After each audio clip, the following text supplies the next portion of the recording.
I see it with a clear eye. So I hustle. Mama's house to Penthouse. And here we go again. Bam. Crazy day. I told you what happened. I walked to the parking garage. Somebody had spray painted on somebody's car. Talking about they was a cheater. So it's just a crazy morning for me. I'm still trying to kind of cope with everything that's going on. And that's also happening. I wonder if they could hear that. There's a lot of soundproof going on in here. Now, I feel like what that was, I feel like you can hear that. I don't think y'all Like can hear we that. recording Mama's House to Penthouse in the rain. In the rain. It'd be cool if y'all can actually hear that thunder like that. You don't think they can hear that rumble? I don't think. We're gonna tap back in. If it is, it's in the background, but it'll be dope if. Man, one thing about Houston, it's Memorial Day weekend. One thing about Houston, it's a great city, but it's gonna flood on you. It's gonna rain on you. It's gonna go crazy. And there's no telling when. Like this morning, it was going crazy this morning. Then the sun came out. It's like tropical storms here. Like if you ever been to like the Bahamas or something, it like rains really aggressively for like 15 minutes, and then the sun come out. Yeah. And then it's like back horrible. But sometimes it'll rain. That's what I'm saying. This morning it was like, I've never woke up really to like thunder and rain, but this is the first time ever in my life I actually got woke up by some thunder. Yeah, it was like rumbling. It sounded like something. It sounded like the world. And that's what I'm saying. And then it was sunny, and now it's back raining. Yeah. That all happened within like a 3 or 4 hour time period. It wasn't like all day anything like that. Right, and it'll be crazy too. Houston is so big. It fuck around. It's pretty hideous outside all around. So it's like I can foresee it rain. It be raining everywhere in Houston, but sometimes it might not even be raining on the north side. It'll be pouring down on the southwest Exactly, side. it's a big city. Yeah, man. So what I heard, I mean, we were just talking before we got set up, and I heard like some big plans coming up at the end of June. Oh yeah, I need to learn the name of the convention, JMP. I might be saying it wrong, but a big wholesale jeweler convention that we doing. Booths are $10,000, $5,000, $15,000 booths. We got us a booth with our fulfillment team members, and we are pretty much just going in. So I'm gonna be speaking to not only them but other people around, and this is more so of a work event. I like that. You know what I'm saying? Because a lot of my work in the past was all entertainment. You know, talking to restaurant bar owners, jank ass promoters, praying that they pay the invoice and all of that, but. We got tired of that, and ain't nothing wrong with it. That's why There's always a story on the internet where artists had to run off in somebody's mouth because they didn't pay the invoice. Yeah. That's why I like Club Everywhere, because we technically taking a different approach to it. You know what I'm saying? Mm-hmm. And even allowing DJs to create their own, profiles to get more bookings. That's a more corporate side of the promotion that I like. You know, man, you know what I love about those apps too? They have these roadmaps of features that are coming. So same thing with VVS. I've seen the roadmap, so I know what's coming. Like the people who are getting it, I know a lot of times they get in there, be like, man, this ain't happening yet. It's like, trust me, it's on the roadmap. It just take time to get the fulfillment teams and all the programmers and stuff to get this stuff done. But I'm super excited how these apps are changing these industries, because I feel like you look up a year from now, it's going to be crazy. It's going to change the way you order, to change the way you go out to the club. It's going to change the way you do business in general. I know we got some questions, and I think and from the research that we've been doing, we're going to mix. I would imagine in the future we probably end up mixing some of the stuff that we heard. I think a lot of topics that we talking about actually go into what we talking about today. That's why I'm saying a lot of questions. We get a lot of questions. So I got a list of questions here that we're going to go through. And if you send us a question on like social media, Instagram, stuff like that, we'll get to them. Yes. And for those of you who don't know, when you are on the social media platforms and you're posting all the time, you end up finding tools that end up helping you do stuff. And I think I can remember the question and stuff like that for today, but we're not there yet. Mm-hmm. But the tools, like one of the tools that we're using is YouTube. You post on YouTube all day, and YouTube Studio has an inspiration tool back there. So with all of the questions that we get, we can look at the questions that you all get and then mix it in with the algorithmic thing that YouTube is seeing that people are searching for. You know what I'm saying? Same that you can do too as well for your business. It's like you said, just looking at it, the first statement you was like, AI is everywhere, man. Like, and it's not a bad statement. It's, I know what you mean. It's like, yes, because what other better place has all the data that we've been talking about for 10 years, other than Spotify, other than Apple Music, other than any of the other places that we've been distributing for the last 10 years. You know what I'm saying? So it's like, you know. Yeah. What we got on the Mama's House mail for the day? We got a lot of great questions here. I'm just looking through some of them, and I try to be as fair as possible and just, do like some random select. So I don't just be like, I'm just going to answer whoever stuff came in, because you might have sent a question a long time ago, right? Yeah. But it's time for Mama's House mail. Go ahead and get into it. You know what we don't have on Mama's House mail, I was noticing? We used to have like the little mail boys. To have that. We need to get that back. We need to get that sound effect back. We got the singing Mama's House, the Penthouse, but we need to get that back. But what we got today, and I think this is a good one because we can kind of cover the topic too, that we were talking about when we saw that or whatever, right? I consume a lot of business content, but I'm not seeing real progress. How do I turn learning into execution? I always be thinking of something practical, like what can be done like today, like what I do, right? We've been on this too. It's always gonna boil down to personal development. So you building confidence to make decisions. But one of the practical things that I do, and if I'm not mistaken, this is so you don't end up in a rabbit hole on business content and actually not taking action, right? Yeah. Okay. So something that I do all the time is I have come to the conclusion that everybody on YouTube, us included, if you hear us talking long form, that's why we like to do personal development content like this that you can listen to long form. But most people are looking for views. So when I'm watching a business piece of content, like a practical business piece of content, like how to send a contract with this, or maybe I'm looking at how to send contracts, how to send invoices. So what I do is I listen for a keyword that I do not know. Blah, blah, blah, blah, blah, blah, blah, blah, Stripe. What's that? Now I go and, like, that video got 40 seconds out of me. You building a web. Yes. You do it too. You do it in different ways. Like I seen you speed up a video 3 times the speed because I'm just looking for what I need, or I'm trying to come to my conclusions and stuff like that. I think what that comes down to is that we typically consume content from different levels, right?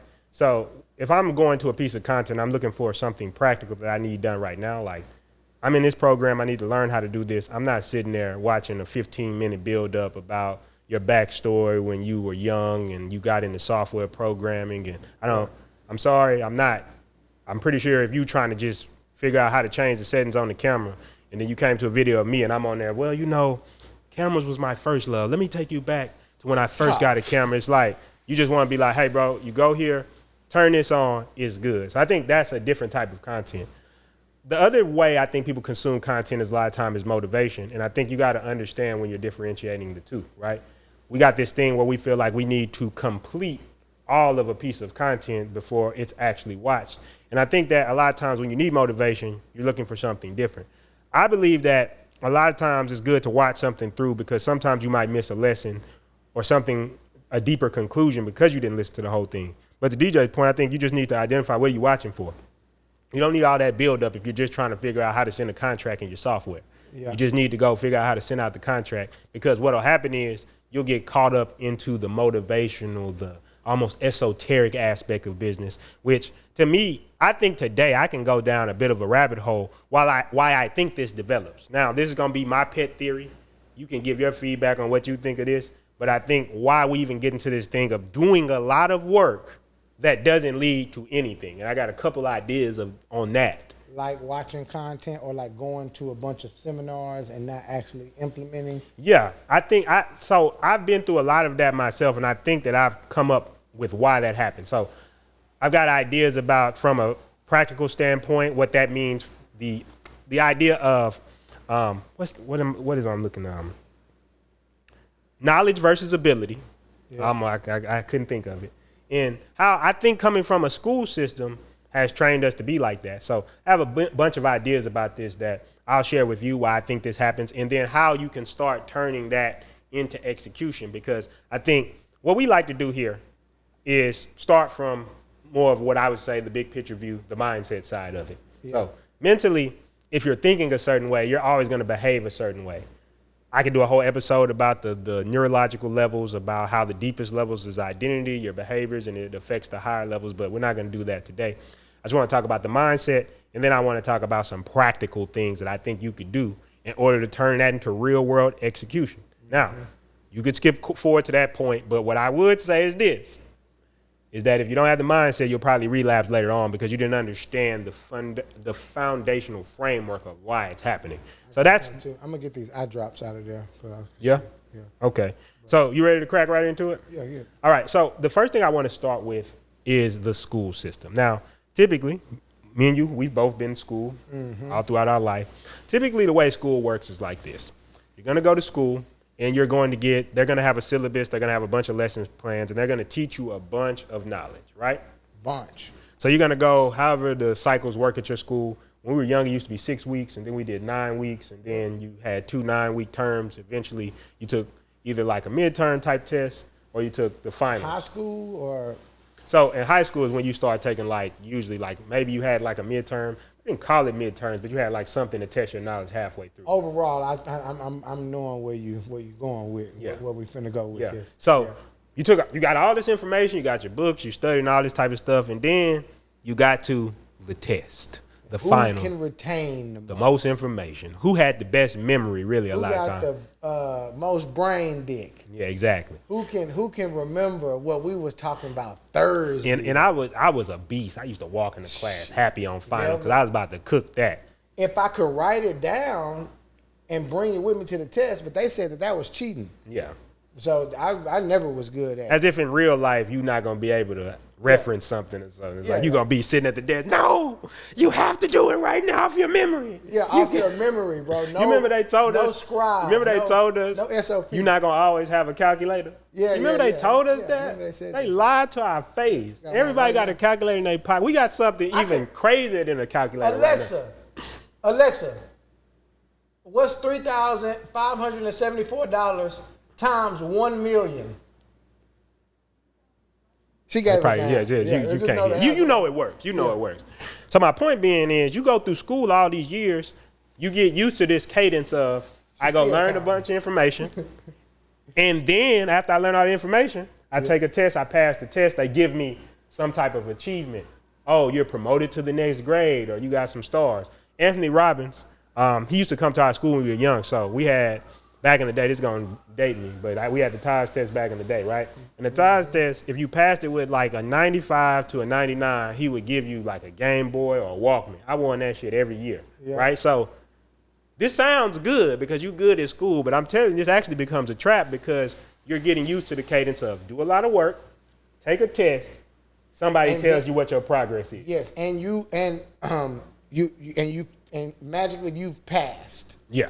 So like, I can see how that could, it's spiritually the same thing, but in the true field, I'm curious to see where you're going. What happens after also? Let's say you have a 6th grade graduation, right? What's also happening?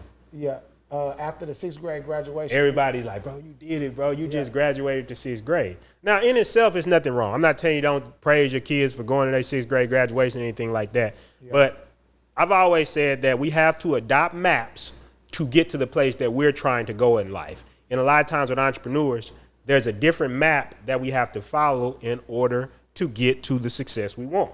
Yep. So then you keep going, you get out of school, 12th grade, you get your degree. Now, this is another thing that has changed over society over the last just 30, 40 years. Degrees were super important. Yeah. About, I don't know how many years ago it was, but places like Amazon and Google, they stopped requiring college diplomas. Yeah. So what happens is you start obtaining a lot of knowledge, but knowledge in itself does not actually translate to real world ability. And I'm going to explain that in a second. Yeah. So over so many years, you get conditioned to say, I go learn a bunch of knowledge, consume as much knowledge as possible, go out and try to pass a test. But then I'm done. I'm done. I don't do anything else, right? Yeah, I pass. Whereas what you'll find in the business world is knowledge is not that linear. It doesn't work that way. I got a prime example of this. I don't know the actual statistic, and somebody can look it up.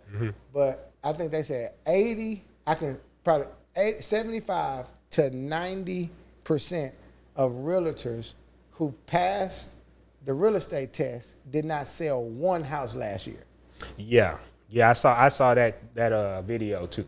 A prime example of people who passed and they know real estate, but knowing it and selling it, two totally different things. And because you've gone through all these years. I was laughing because I saw this guy talk about he's talking about the easiest AI businesses to create, and then it was like the AI like create a software, but everybody that's the easiest part. Then you gotta sell it. You know what I'm saying? Yeah, but it's like you can get a software created, but can you sell it? Right? Can you sell it? You know, because and some people are like software is still a big hurdle. You can know all day how to build an app and all of these things all day, but there's an entirely different world after that. Yeah. And I'm talking night and day world of building, like doing the work or like learning about coding or like totally different world from going out there and actually getting the app in people's hands or selling it. You know what I mean? And I think that comes from the point of conditioning, right? You get conditioned over so many years to go a certain path. Now, here's the thing. You transition to entrepreneurship. Now, this is the key distinction. A lot of times people have this conversation. I don't think they make this key distinction. You are trying to be an entrepreneur. What has just effectively happened to you is you've been conditioned, you've been developed to be inside some type of system. Yeah. So maybe in an entrepreneur system. Nothing wrong with it. People work in our businesses, people work in businesses, nothing wrong with it. I'm not here to even make a statement about, fuck school or anything like that right now. I'm just making the point is you've been conditioned to gain as much knowledge as possible. Yep. Go into the world, you're looking for a test to pass, right? Yep. But it usually doesn't work like that. Which brings me to another example that I really love, which is the difference between knowledge and real world ability. Now, the example I always like to give is this. Let's say that you want to learn about boxing. Yep. So I give you all the tapes. I let you read all the books. I'm saying for the next 4 years, you don't do nothing but read books and watch videos about boxing. Yep. And let me ask you something. Do you think when you get in the ring with somebody who's been actually in the ring boxing, you're going to stand a chance? I'll paint a even crazier picture for you. You take that person that you just painted, somebody who's been studying boxing for 5 years, studying. Then you got this dog, good gangster. He outside. He been throwing hands every Friday and Saturday. Yeah. What he been doing. Yeah. He's just been outside. And every Friday and Saturday. Every Friday and Saturday. Sometimes if the skating rink was popping on Thursday and Wednesday, he got an opportunity to throw some hands on Thursday. And he gonna do it. And he throwing hands. And he has, and eventually he has gained the confidence. Nothing is worrying to him. The bigger the person, the harder they. He got control of his emotional. Yes, he's not even the person to pop it off because he know what type of action he's gonna actually. This talking about real world ability. You take him, he ain't even thought about. He ain't even know niggas. He ain't even got to the point to where he even know they paying people for boxing yet. Yeah. He just throwing hands. You take him. And niggas been reading, you already know the outcome, but it's to paint the picture. Yeah. Like the real world ability will always trump the knowledge. Yeah. Because now the problem with a person with all real world ability is they have never been in an environment of coaching. Well, here's the thing. They never had any. I'm glad you bring up that point because here's the thing, right? I always we came up with this equation in one of our masterminds, which was really for 12 hours of the field, for every 1 hour, to me, you studying, you probably need like maybe 4 to 5 hours in the field. Yes. Because the person, like he said, who out there throwing hands, right? Yeah, he probably gonna watch the person who's been reading all them years. But if the person who was reading ever could get into the field and start getting in the field, he would eventually get the advantage because he knows the mechanics. Yep. Right? So I feel like what people don't understand is that a lot of times that in my favorite book, Iron Will, it said the way to learn to run is to run. Yeah. The way to learn to swim is to swim. The way to learn how to exercise willpower is to exercise willpower. And I think that in the modern world where we can get so much knowledge, we can go to ChatGPT and get so much knowledge, we mistake knowledge for progress. So I want to say that again because that was part of your question. We mistake knowledge for progress. Right. Knowledge alone is not progress. I learned this in another level. I always talk about learning Japanese, right?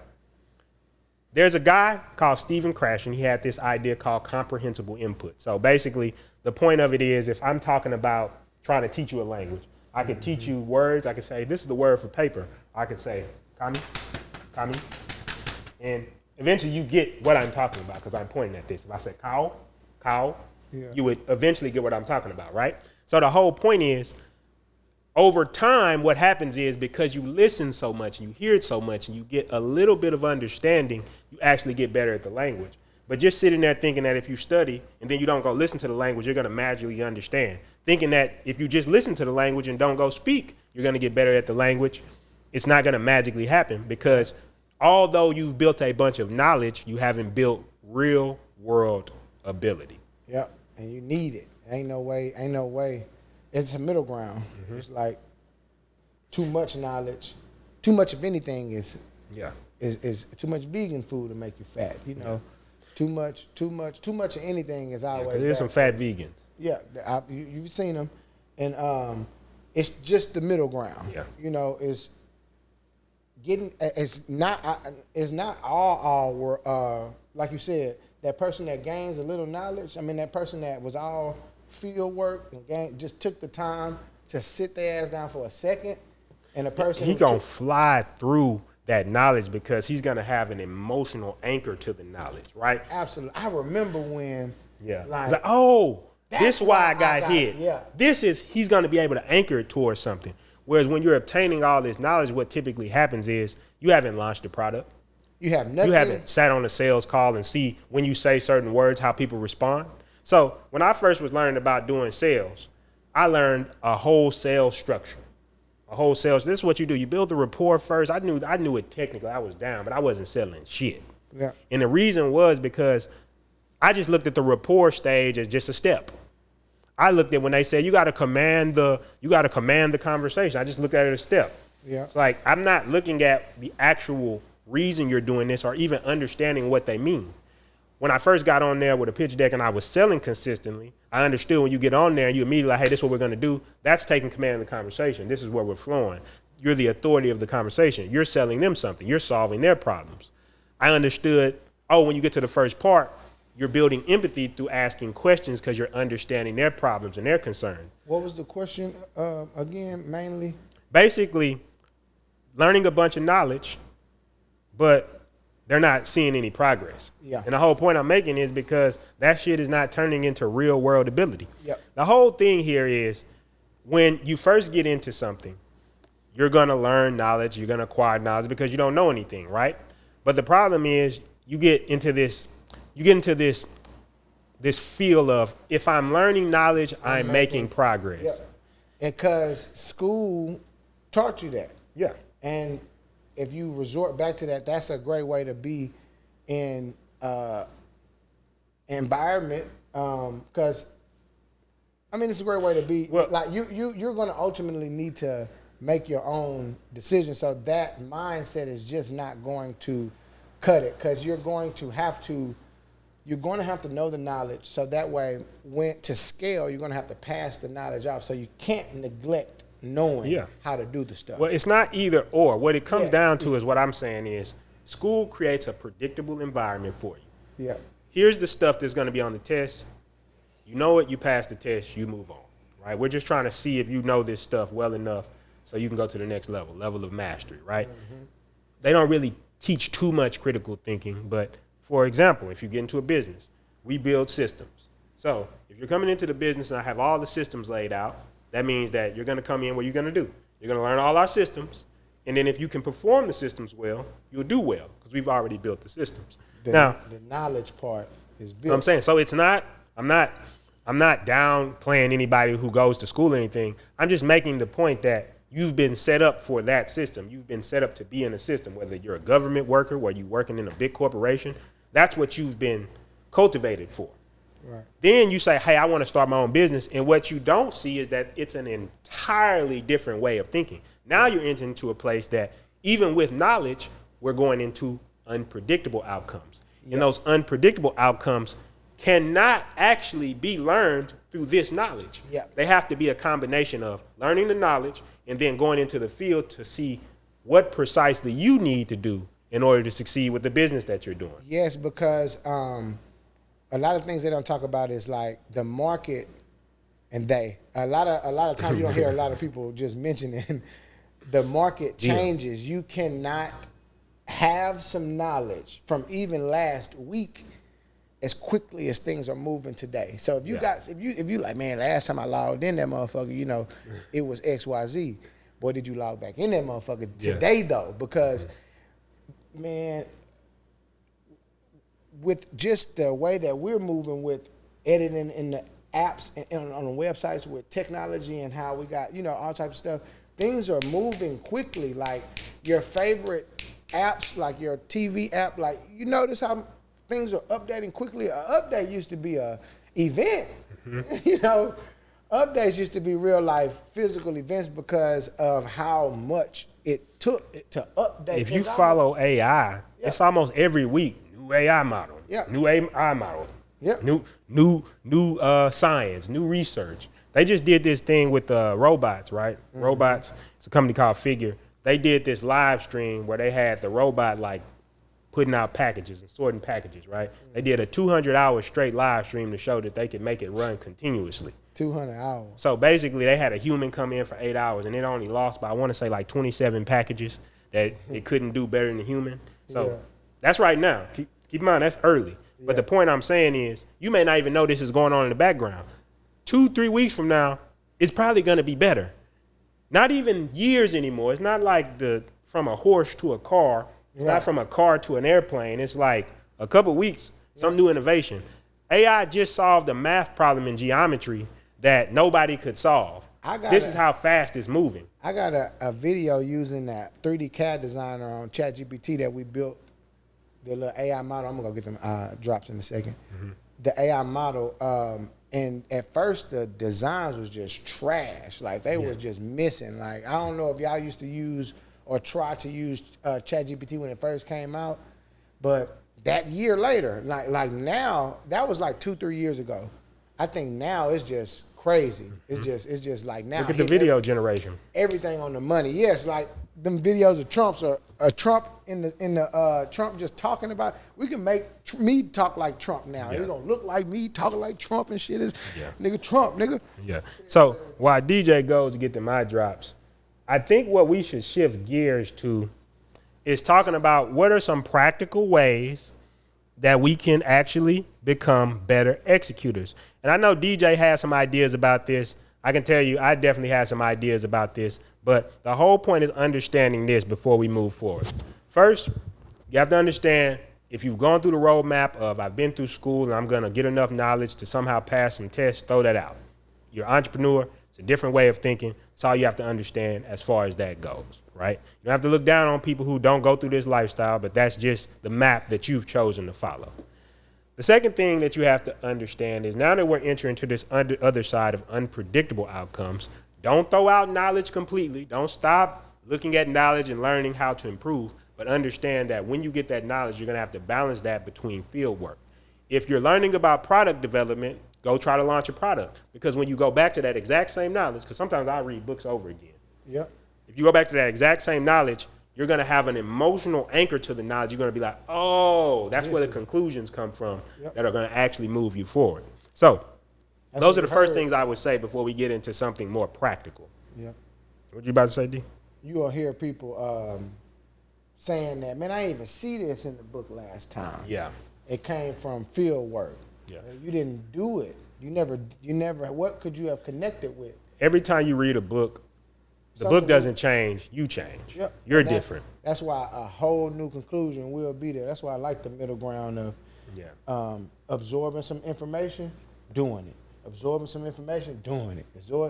That's how I've gotten really good. I wasn't technical whatsoever, but I can give a full master course on the CRM to, I believe, any company, and like for the revenue flywheel, like whatever phase we on, like what are the 3 phases again? So lead generation, lead conversion, lead retention. Lead generation, lead conversion, lead retention. I can give a bunch of ways to convert some leads using the CRM because only word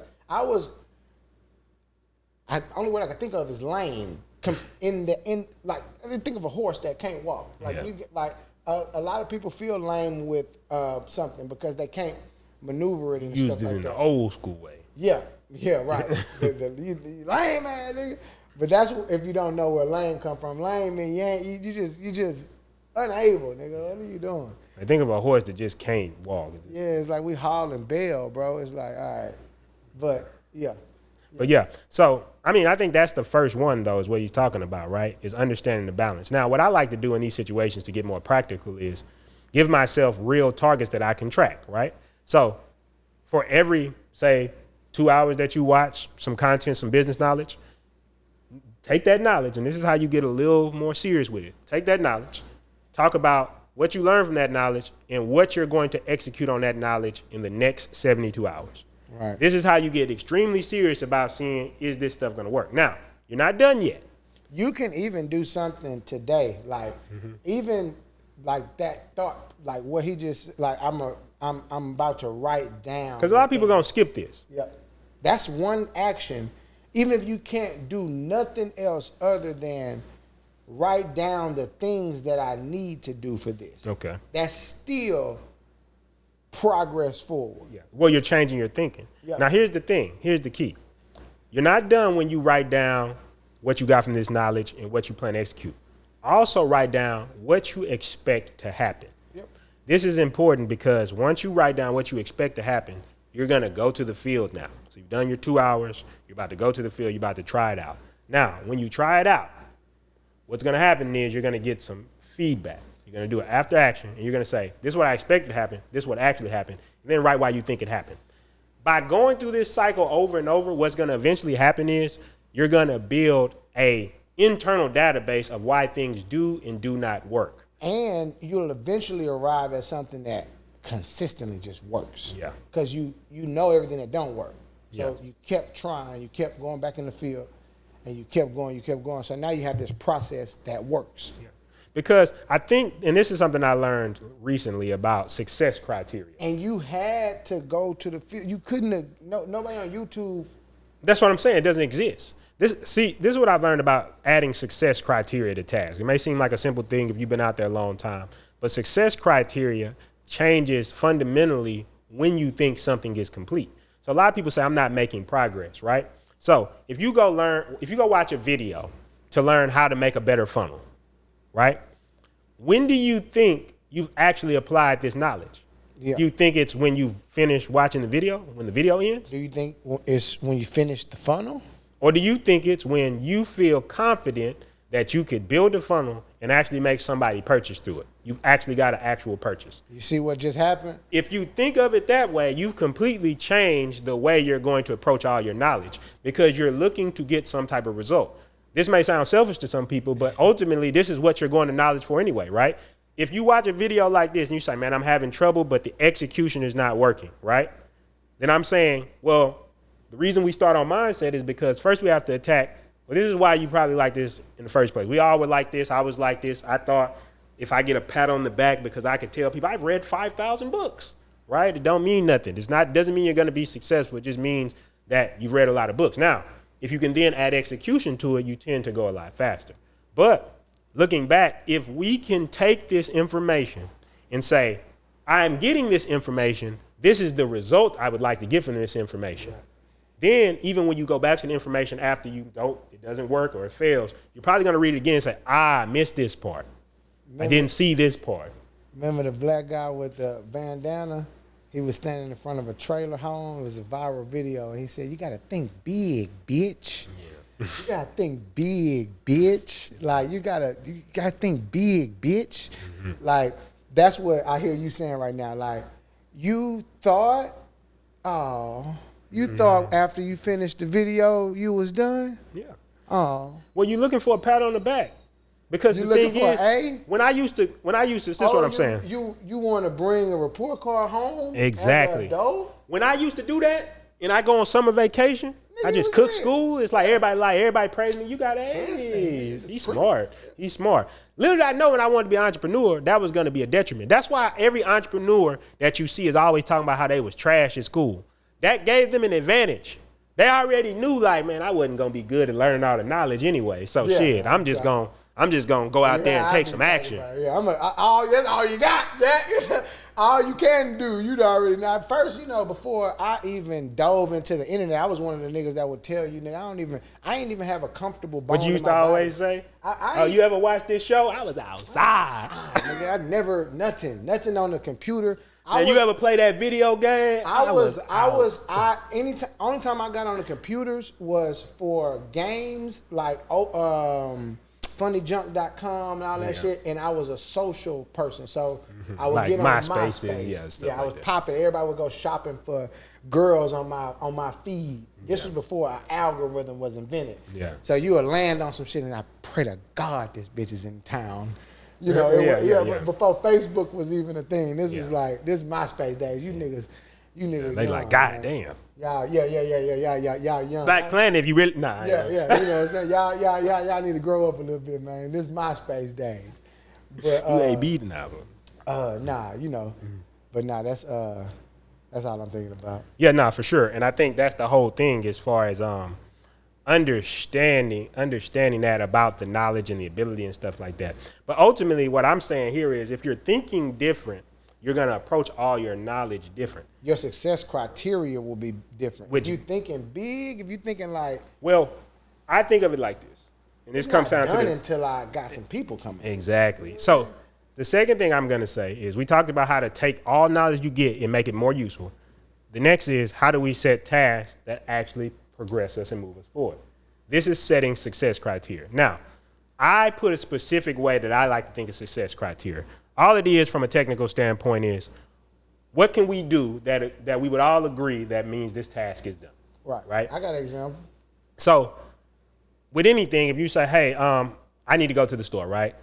Going to the store may be the task, but what you really want done is for you to actually have something back at the house. Yeah, I want some chips. Yeah, it's like, so when I have some chips in my hand back at the house, that is done. Yeah, so what you'll learn is that's a very simple example, but like what you'll lead off with is like, give me some chips. And then you'll give the information on the store, all of that type of stuff like that, which is like, this is what we want, this is what we're going to get. And then it doesn't matter if you go to Randall's, Kroger, that is like the layer of information just comes through. I'm thinking about the app. How when we made Cowboy Express, we were saying that this is not done until we have an environment of people who can make an edit within a week. Yeah. So, we can rapidly upgrade the app. Yes, we can rapidly upgrade the app. Like we can make upgrades to the app. So that led to a lot of. Because otherwise, it's in the app store. Yeah, otherwise in the app store we're successful. It's done. It's done. It's in the app store. But us having that high success criteria forced other tasks. Like, okay, now you have to go get a fulfillment team. Now you have to go get an IT team, all right? Now you got to create spaces for them to meet consistently or to communicate. Now you got to create a way to capture all communication in a task format and put it somewhere. It sounds like a lot, but if you keep going back to the field, keep going back to the field. In a second, we're going to probably start naming some tools, so stick in there. Yeah. But you keep going back to the field, and turning in stuff, you'll eventually have a award-winning process. Yeah, it's and I think the whole thing is it's nothing worse than completing a very long task and feeling like nothing's changed. Yeah, that's what used to bother me so much about not having success criteria. That'll make a person quit. Because I used to do like these long, drawn out, complete these major projects. I'm talking about take me months to complete them, and then at the end of that time, I just still feel like nothing's moved forward. And it's because I was setting tasks, but I didn't have a success criteria. And this is my idea of a success criteria. What would you do that would put you at ease about this task? Meaning you don't even have to talk about it anymore, right? Yeah. So if my goal for this quarter is, I say something, I want to close 20 clients, right? That's not actually a success criteria, because maybe what you want is stability in your sales process, right, where you got predictable sales revenue. So my success criteria in that case would be, yeah, we want to do 20, but we have 20 clients, but also at the same time, we have a predictable sales process that can constantly bring in new clients. Right. When I have that, I'll feel at ease. And I also feel like I made progress. And that feeling of making progress means getting meaningful things done in the pursuit of your goals. Right. That's what I feel like progress is. That's what it is. That's what it is. That's why it's safe to say that if you was watching, you built a landing page because you wanted to make more revenue, but you stopped at building the landing page. That's why it's safe to say that that's not. You gotta, think big. It's almost like going in the gym, and so why a lot of times I think people have to have accountability partners, or you gotta listen to shows like this, because what we're explaining to you is there's a fundamental different set of hardware that you have to have when you get into the entrepreneurship world. And if you've seen somebody in that world long enough, you can see that it's a lot of things that won't amuse them anymore. Yeah. Like if I come to DJ and be like, bro, I made a sale today. 20,000. It's not gonna amuse him at this point, because he's like, yeah, I get it. I know you can get on a call and sell at this point. I expect you may not be at that point, but the point I'm making is that the reason we've got to that point is because we're doing the things we're telling you here. I've got on hundreds of sales calls and been trash and said, I used to tell you, I'm not good at that part of the process. But now when I get on a call, I'm actually shocked sometimes that I understand just simple things about, you got to show empathy for people. For some people, that may seem crazy, right? But you learn this from getting on so many calls where you present the information really well and people just say, I'm good, right? And then you get on calls where you didn't present the information the best, but you related to that person, and then they actually decide to purchase with you. Right. I've seen all these different scenarios. Yes, there's the odd case where people just, I want the information, boom, they purchase and stuff like that. But I think the point is that you're going to learn the difference of these type of people from being in the field. You're just going to sense that type of person where they're not really looking for you to start trying to, hey, man, so how was the weather? They don't want that. They want you to get to the product.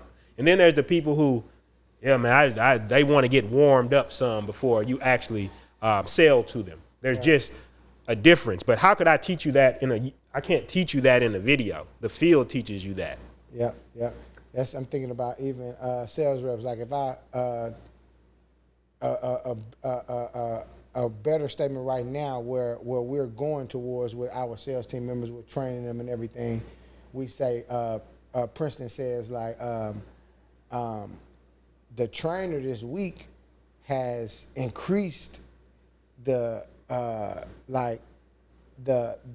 sales in the sales department. Yeah. It's a very vague thing, but that means a lot. I mean, it's the difference between saying we're going to train sales reps and saying we have sales reps, fully trained sales reps that can at least close at 30%. Yeah. It's how you get to 20 sales in a week or something like that. Yeah. You know what I'm saying? I don't remember what no, I'm saying because if you know how many leads are coming in from the marketing department. So let's say 100 leads are coming in, you know how much you make or whatever, right? So you can say, well, if they can close at 30%, that means that we're going to close 30 leads. Yep. Right? So that would be the success criteria. Now, another thing to watch out is the difference between leading indicators and lagging indicators, right?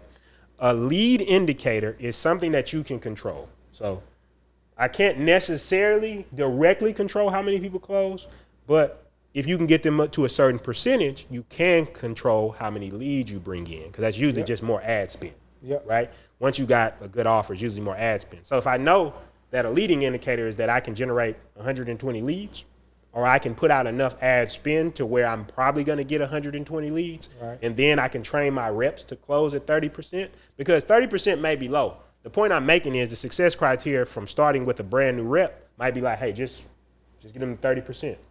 Right? That's what we're thinking. I'm just because I mean, people who closing at 50 and 80% are like usually like the CEO or like some monster that's just coming to the company. They're just a psychological wizard. They understand people at a very high level. 80 is wild. Yeah, that's what I'm saying. I don't even think. Well, I mean, you got to have great qualification, and you got to have all that stuff to close at them rates. I'm just making a point, like, if somebody's on his, I close at 80, is, hey, man. Hey. You know what I'm saying? But what I'm saying, training a brand new person to close at that rate, I'm saying a reasonable success criteria may even be like 15%, because you know, if I can get 100 leads, 15 of them are going to become clients. So the success criteria make you feel at ease, because you know 15 represents a certain amount of revenue. Right. 15 will make you feel at ease. So when you bring a rep in and now they're closing 15%, you can be like, well, that task is done. Right. I know 100 leads cost this much. I know this is how much we're going to close. Boom, boom, boom, boom. It's what their commission is. It's all there. It's all right there. Now it's safe to say fundamentally I put that at ease. Yeah. I don't even be thinking about that. And when it does arise back up a fire, like you lose a person, a rock star, like now you are so tapped into what needs to be done. You know how to pick the piece back up. Yeah. You know, because you have the knowledge of the entire process. You've been back and forth in the field. That's the lovely part about building the business. You get to actually consume a little knowledge and get in there. Pow. Mm-hmm. It's so That's fun. the fun. It's the fun. It's the funnest thing. Because I think fundamentally it's because when people don't feel progress in their life, and I've been a victim to this, I think it's fundamentally because you haven't really set a success criteria for yourself. Yeah. What is your success criteria? Because how can I feel like I'm making progress if you know, when people get a lot of money and they say, well, I got all the money, but I still felt unhappy. Yeah. I feel like because that's the hidden success criteria. And I think this is kind of like the last major point I would make on this, right? Yeah. You have to unlock what the hidden success criteria is. So if you notice with all those tasks, there's a thing you're doing, but there's a thing you actually want. Right? Yeah, so to make progress, it's like, okay, yes, I want to build a business. Sure. What do you actually want? I can safely say you probably want to solve cash flow in your life. Yeah. You probably don't want to have to worry about bills. Right. And then we're just developed enough to understand that we might say something or we are saying but it means something else. So that helps you overarchingly look at it. But that's all I'm thinking about is like, how do you be able to unlock what you're really trying to say? Oftentimes I'm communicating, and because of my level of articulation, I can only say what I think about. I know what the fuck I'm trying to say, but I just didn't say that. Like, I don't know, like my mouth, the words that came out. The words to express it. The words to express it was just. Well, you know, that's actually a phenomenon. Not to get too off track. There's a guy wrote a book called The Language Instinct. I learned this only because I'm learning different languages and stuff. So learning Japanese. This guy was making a point. He said he had a feeling about something, but he didn't know how to say it in English or Japanese.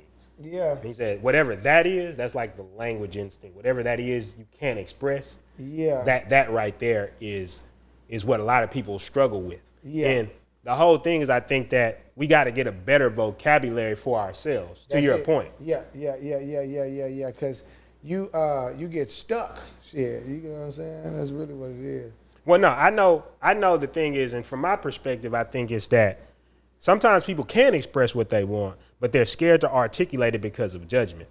And I think the whole point is like, okay, a lot of people, just be honest, right? And you may get what you want and find that you actually want something else still, right? Yeah. A lot of people may get in business and say, I want to build a business. Why? Because you want to be a boss, right? I used to think, I just want Saturday. I just want to be able to, like, little shit. It always. Yeah, that's what I'm saying. So it's like, oh, here's the business. I want to be a boss, right? But why you want to be a boss? Well, I want to be a boss because I want people to respect me. Why do you want people to respect me? Well, I want people to respect me because all throughout my life, I felt like nobody ever took me seriously. Why do you feel like people never took you seriously? Well, I felt like people never took me seriously because when I was young, I was the youngest at the house. And whenever I wanted something, they always made me wait. You get what I'm saying? It's going to be this chain of stuff, but most of the time it goes back to something like significance or happiness, right? All of it boils down to that. And once you understand that a lot of times you can just go right around that and figure out this is going to make you happy. I don't think you're going to be as happy if you're homeless, right? But what I'm saying is a lot of times you don't want the business for any other reason but to make you feel significant or make you feel happy, to make you feel secure with your circumstances. If you can pay for the things you want, have the experiences you want, you're typically going to be more happy. Yeah. It's not money buying you happiness, it's just the truth. Yeah. Right? So the whole thing is, a lot of times if you can find what the true success criteria is, you'll typically even be a lot more happy with the things you accomplish, right? If I build something up and I say my success criteria, let's say I'm starting out a business, I say, look, my success criteria for right now, and it can change, right? This is just something you're trying to achieve right now. It's an objective. My success criteria right now is that I have a business that I can operate every day that is able to pay for all my living experiences and let me have some fun every once in a while, like going on a trip. Yep. If that's your first success criteria, that's not a bad success criteria. You don't have to say, man, I'm going to change existence, right? You can still get to that. I'm just saying if your first success, because a lot of times, and this is the point I'm getting at, yes, you might want to change existence, but a lot of times what you really want at first is to not have to worry about the lights getting cut off and being able to make enough money to pay bills. It's usually what you're worried about at first. Yeah. And once you get that, you're going to automatically say, you know, I've accomplished this. Let's go to bigger goals. But because you've done that, what you've learned in the process is you've learned how to be like, okay, now if I want to get to existence, there may be little steps I want in between that that I need to do before I get to my ultimate goal. And that's really a journey of your life. Yeah. Yeah. I'm thinking about tying it into what he was saying about not feeling like you're making progress from the knowledge. Yeah, that's I low-key couldn't think of the question. I was trying to tie it back in. But long story short, with a bunch of knowledge got to be applied. It got to at some point you're gonna have to develop that marriage between like, all right, I got what I need now. Let's get out there real quick, or I'm about to get out there real quick, and I'm about to learn. I'm about to go look up something real quick to see like, does this even correlate, or did I or am I doing this correctly, or is this the right CRM to use? Is this the right invoice system to use? X, Y, Z. Ultimately, it's a line in between, and you can't just sit too far on the knowledge side. You're not gonna take no action, or if you sit too far on the action side, you're gonna just like a wild card, like a wild horse. Like you just ain't no telling what you gonna do. You know what I mean? Or ain't no telling what you're gonna do. You just not guide you. Well, you're gonna feel like he feels. You're not making any progress. Yeah, even though you're beating people up or something like that, you'll eventually get to the age where you learn that people are getting paid to fight. So you'll be like, damn, I'm not, making no progress in this. I think that we all have expectations of where we think we want to be or where we think we should be. Yeah. And anytime that's not lining up, this is what causes the feeling of not making progress. Somebody could go through the school system. They could go get hired at a company. They get promoted again. And that person feels like they're making progress because their success criteria is aligning with their worldview. Yep. Entrepreneurs have a difficulty because it's almost like they live between two worldviews, right? It's like you want the things that everybody else has, but at the same time, you don't want to go through the system that they're going through. You don't understand there's another way you have to get to that same place. And this stuff that we're talking about is you're just learning the language, right? You're immersing in business. I've talked about that before, that the immersion is the point of business. The language of business is something that people almost can't put into words for you. And when you're in the field, you just have an understanding of why. If you see these like sales reps that'll sit there with somebody on a stage and they're able to quickly assess somebody and say the exact right question in order to make sure that they buy, that's not magic. Right. People are looking at this person like, oh, this is some magical skill they developed, like they came out the womb being able to do all these rebuttals to objections and understand closing language. It's years and years in the field, and not only being in the field, but taking that information, condensing it, and testing different things. Yep, it's both. Like, oh, this question doesn't work. This question does work. That's why I love having a business, because you get to sell, then you get to talk to people that are selling the same product, and go through scenarios, go through like you always sharpening, you always in the field that night. It's like we got sales training and right before the webinar. Sales training is like it's like you, not every day, but like on the days that the sales training happened, the webinar is right after that. So it's like it's a prime example of, all right, let's scenario real quick. All right, let's go in the field. Let's see Let's hop in there. Let's do Yeah, it. that's what we do in our masterminds, right? You had to show something. You had to bring some knowledge back. You couldn't just come in here with some type of theoretical knowledge. It's like, well, once it's in the field, because nobody's going to take you serious. Yep. Because the thing is, even to this day, if I just came in there and said, I think this, right? Oh, okay. Like, that's not going to cause anybody to course correct their life because it's like you don't have any data. But if I come back and say, look, Wynn did this yesterday. There you go. Boosted the company 30%. Easy, right? I think you should implement it. Right. Then the person is Wynn listening. did this yesterday. Never do that, bro. Yeah, never. That's still equally as valuable, bro. Both of them are valuable, Both but of most people don't want to go through that. And I think that's a big thing about making progress, right?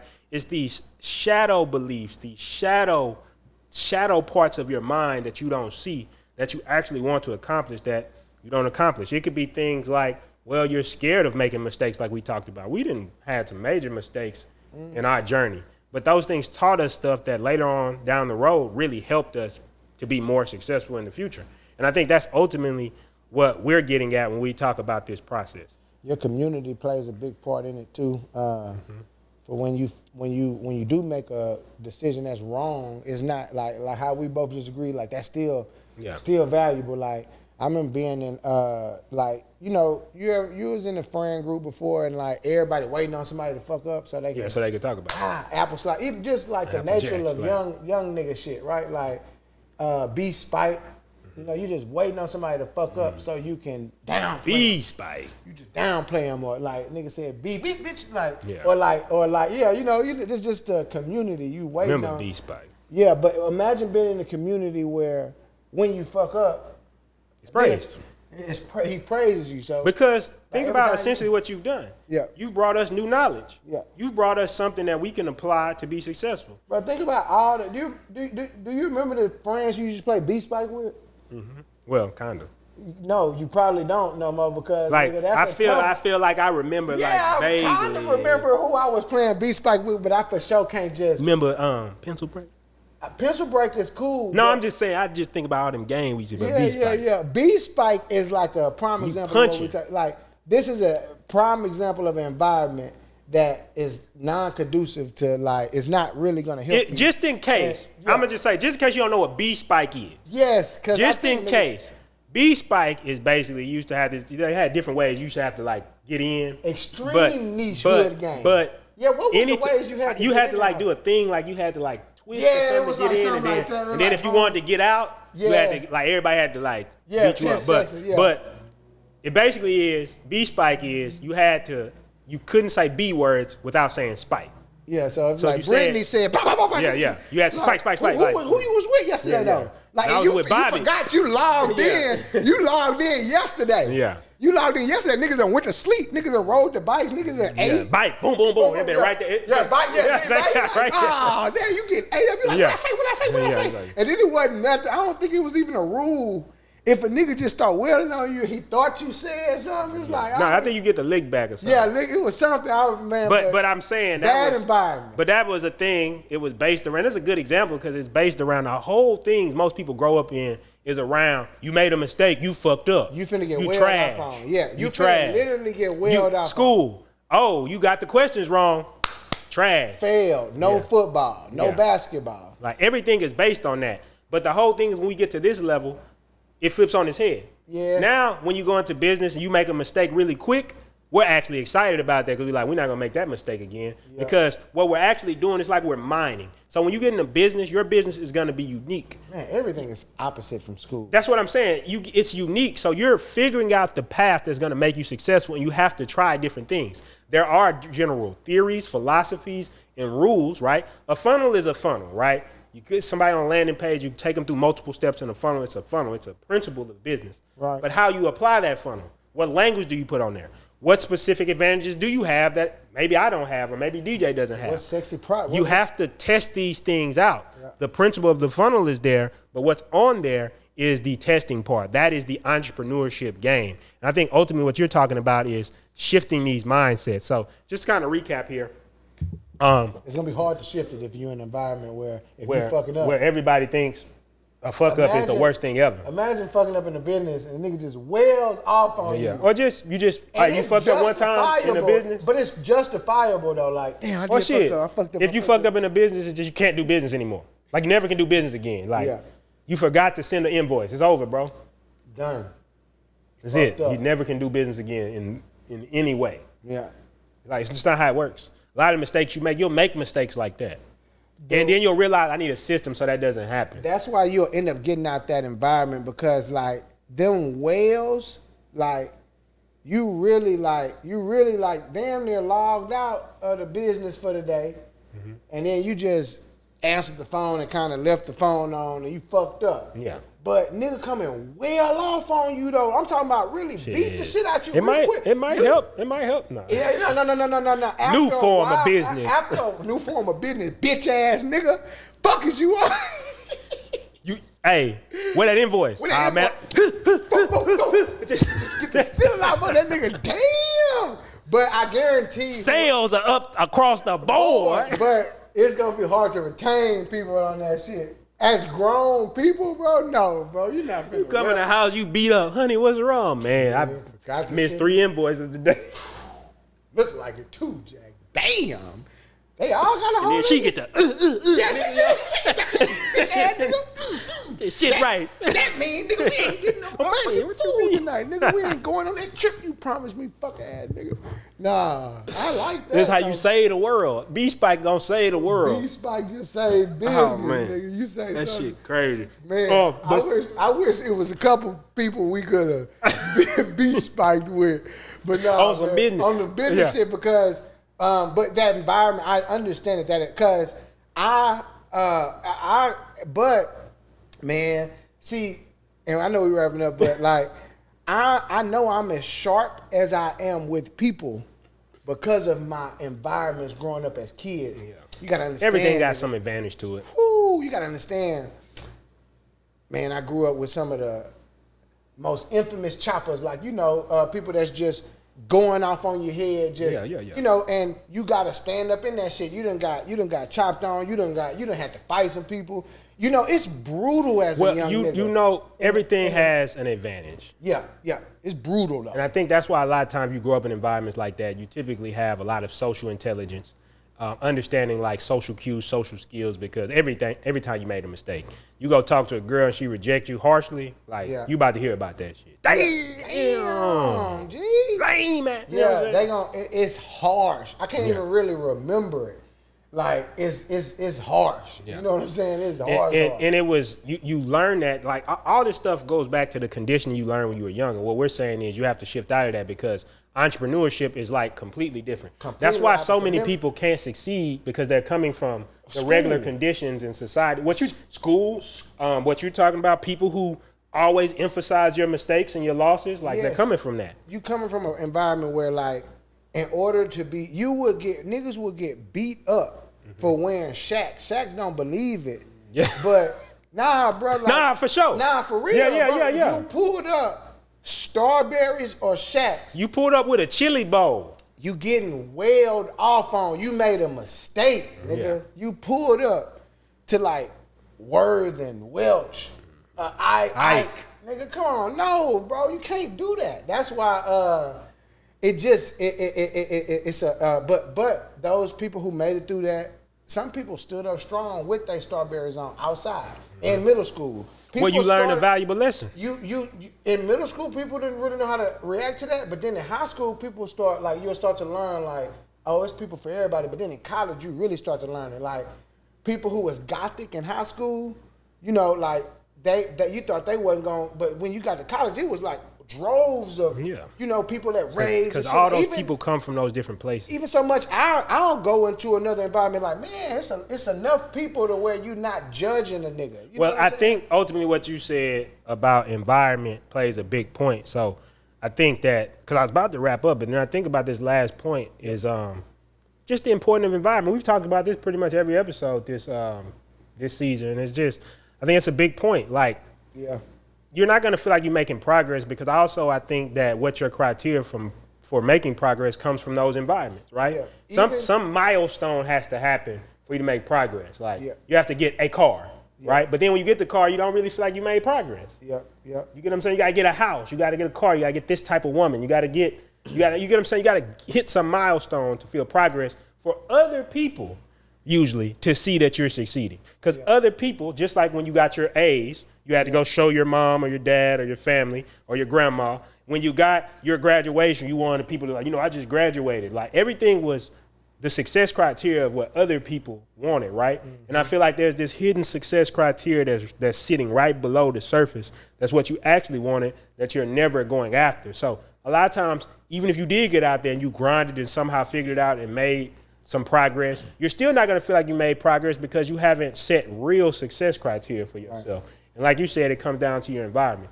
Us doing masterminds every day for the past 3-4 years now, that was one of the most significant changes I saw, is just having that environment where, hey, this didn't work in business. And it was like, oh, okay.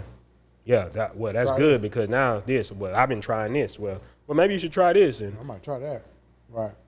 And that's when the most significant growth happened, but it wasn't when every time a mistake was made, somebody was looking at the opportunity to laugh. And I get it. I come from them environments. Like you said, people ranking on you, people talking about you. You watching there YouTube video, trying to better yourself. Every once in a while, it's your turn. You sitting in the house, just head down, everybody just. See, listening to that Mama's House, the Penthouse shit. Come on now. You think even when we was young, we used to play the game, right? If you was losing at the game, my cousin would be sitting there the whole time going off. Yeah, we used to have this thing, like, you know how you playing the game and people would be like mad, they getting the shit beat out of them, so their mouth would be like this. He was like, somebody getting their ass whooped when their mouth slightly cracked. Slightly cracked. Like, it used to be all these things, but it was all, once again, environments where we're saying, if you make a mistake, you're trash. Still was just pros in that environment too. Because it teaches you things. Yeah. The whole thing is, if you wanted to bring it back, what did you take from that? That was the field. Yeah. That's why it's very hard to get me in a social experiment. I always think I'm being recorded. Yeah. I think every phone call is recorded. I think I'm a movie star. I think everything. So like you walk down on me or you do something, I'm just thinking. Damn, like you got media training. That's what it is. Yeah. All of it though. I'm just thinking. I'm just assuming that you're trying to. Yeah. Be funny or something, or trying to do something. Like I'm just alert. I don't know. But I mean, I think that's huge. So to kind of recap here, I think the first thing is understanding that the conditioning from your youth has led you to believe that the world works a certain way in all domains, right? Yeah. The entrepreneurship way of doing things is different from going through, say, the corporate system or looking for a job and something like that. So first, just understand you're going to have to shift your mindset. Next, the success criteria, right? Understanding that how to set better success criteria is going to help you because it's going to put your mind at ease because you're accomplishing the things you actually want. Right. Also, remembering, what's the other thing? Oh, knowledge versus ability. The things that you do, just because you know things doesn't mean they're going to translate to real world ability. Remember, you got to actually get out there and throw some punches. You got to actually get in the water and swim. You got to actually go out there and run. You got to actually try to build things, let them fail, get the information from that, and then go back into the field again with that new information and make changes. This is how we truly make progress. And ultimately, we'll probably come back to this a bunch of times this season. Get inside an environment where people praise people who are gathering information, learning, and growing, because ultimately you're not going to feel like you're a failure just because you had 3 losses in a row when you're actually trying to make your business work. You're already a step closer listening to Mama's House, Penthouse. Eventually, the UBB will be, we have links below. You'll be able to get into those environments. We're going to build those environments for you. You can jumpstart it and just pay for the funnel verse, pay for the jewelry verse. Yeah, because the beautiful thing about the funnel verse, not to go on a deep plug or anything right now, is that we just added the revenue flywheel. So when you get in there, there's a segment where we're actually live on the calls, walking you through the different aspects of your business, lead generation, lead conversion, lead retention, inside the tool. Yep. So I don't know if anybody has this inside the tool. This is how you use the software. This is how you make this funnel convert, right? And then there's a section called hot seat where you can actually hop on the hot seat and you answer your questions directly. Like, hey, my funnel's like this. Why do you think it's not working? Pull up your funnel. Right. Oh, this is why we think it's not working. Hey, I'm trying to do a calendar with an automation. How do I do? Boom, this is how you do it. We're going to show you can walk through it with us. So the whole point is getting inside a community that's going to help you succeed. Not make you feel stupid because you didn't do, it's your first time around. Like, great. Every time you fuck up, it's good. Yeah. It's good. But Final thoughts? Yep, that's mine. Is side and side, knowledge field. Like Pete said, for every 1 hour, that if you just watch the YouTube video, watch with a grain of salt, because remember the rule. For if you watch that hour-long video you want to, now you got to go do everything the video said. If you watch 20 seconds of it and it said Stripe, just go download Stripe, log into it, play around with it. Do that for 1 hour. You watch 20 seconds of it, 1 hour. Watch your whole 1 hour video though. We need 12 to 24 hours of field work about your ass, nigga. If you watching a video on how to do some shit like with I'm gonna need that from you. Yeah. That's what we trying to say to you. And environmental change and all of that is gonna help you get the type of work that you need of mine. And I'm gonna say this. My final thoughts today, we went through this a lot and stuff like that about the environment. But I'm gonna say, take that 4,000 hour challenge I've been talking about, because this ties back into this, right? Sitting there watching videos is not giving yourself hours, right? I'm talking about you watch your videos, cool, watch your videos, but then Mark, how many hours did you spend in the field collecting knowledge? You gotta think of yourself like a scientist, like you're doing experiments, you're collecting knowledge, you're documenting and bring it back, and you're finding all the ways it don't work. Because to be honest with you, if you just find all the ways it doesn't work, inevitably what happens? You'll have a working product. You have a working system. It's like people make it difficult. It's like, this didn't work, this didn't work, this didn't work, this didn't work. Oh, and you got somebody else who's in community with you. What? Oh, those 3 things didn't work? Okay, I don't even have to do these 3. He just showed me that don't work, so now this works. It's really that simple. But we have to understand that these 3 things, these 6 things that didn't work, they led to the thing that did work. So these 3 things are still progress, right? Which is going to ultimately lead to you getting the progress you want, whether it's more money, whether it's cash flow, whether it's getting houses you want, whether it's even getting the external recognition you want, if that's what you're looking for. I'm saying, ultimately, that's what really makes this shit work. Understanding that getting in the field is going to ultimately trump everything. Yes, you need to get knowledge. I've read something like 1,000 books, but it wasn't until I really started focusing more on that field that all those books started to make sense, and they started to be more powerful.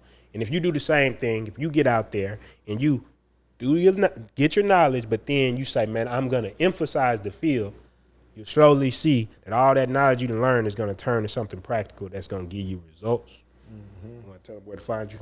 Cowboy, Country Cowboy on all social medias, and then Cowboy VVS, our social medias. We got the webinar coming up. We got the Vegas booking coming up. I think I might go out there. For the tech, I just made the decision. I said, fuck it. So I'm going. And it's a speaking engagement booking, boom.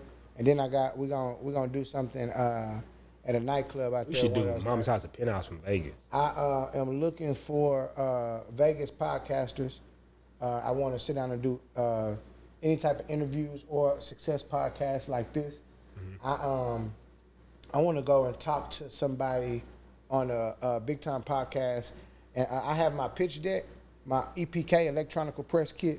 I want to send that out to everybody, so y'all can have that. And the thing I'm adding in there, I got everything else that we've done before, but the thing I'm adding there that I never really talked about is the porn company. I need to, I want to. Good. Yeah, but talk about it.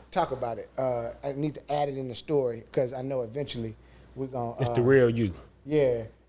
It's where you learn a lot of these lessons. It's where I learned a lot of these lessons.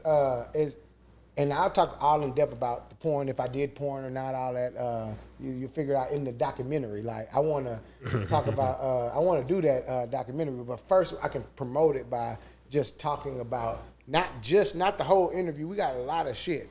And I know when do my final thoughts or where to find me and everything, but like we got a lot of different shit that we done and put together, and Who is Country Cowboy and all of that. But I know I want to do that, the last Snapchat celebrity documentary. But Country Cowboy everywhere, webinars, all of that. Just go to my Instagram page or go to Cowboy VVS. That's where we at. Yeah. Prinston Hicks on everything. PRINSTONHICKS. Make sure you get into the 24-Hour Empire webinar. We do it every week, which is going to show you how to build a 24-hour empire, which just basically means something that runs 24/7 even if you're not there. I'm talking about everything from follow-ups, understanding how to build AI agents that actually can answer the phone for you, launching a funnel, pretty much everything that you need to understand in order to build a modern business with modern tools. So that's something you're interested in. Make sure to get on the webinar. Every Tuesday we have those webinars. We're probably going to expand that to Thursdays as well. But every Tuesday for sure right now we have the webinar. It's a live webinar. You get to come in there, hang out with me. DJ might be in there sometimes. And we just in there talking about how to set this up so you can actually make some progress. So today I feel like we went over a lot of good stuff today. But this is one of the tools that we use to actively make progress. And then once you get it signed up with us, we actually have a every Wednesday call where we actually go over the different aspects of business. So 1 week is foundations, where we actually show you like the basics of just getting that first funnel set up. And then, or if you got integration with us, we'll do it all for you. But some people don't want to do the integration. I understand that. They want to do it themselves. And then we do lead generation, lead lab, conversion lab, which is the conversion, and then ascension lab, which talks about the fulfillment processes and stuff like that. And all that is integrated to build a community to help you be successful. So if that interests you, make sure you get on the 24-hour Empire webinar, or just sign up for the Funnelverse. Everybody who signs up for the Funnelverse gets access to the group where you can see the revenue flywheel, which helps you build your business. And I think this is something that's going to be powerful, and I'm very proud that we put this out. Besides that, another great episode. Appreciate you. Yeah, appreciate you, man. Gratitude. And we'll see y'all next week. Probably put out 5 episodes on y'all. For real. That's what I want to do. I came up from nothing. Started from the bottom. I see it with a clear eye. So I hustle. Mama's house to Penthouse. Yeah.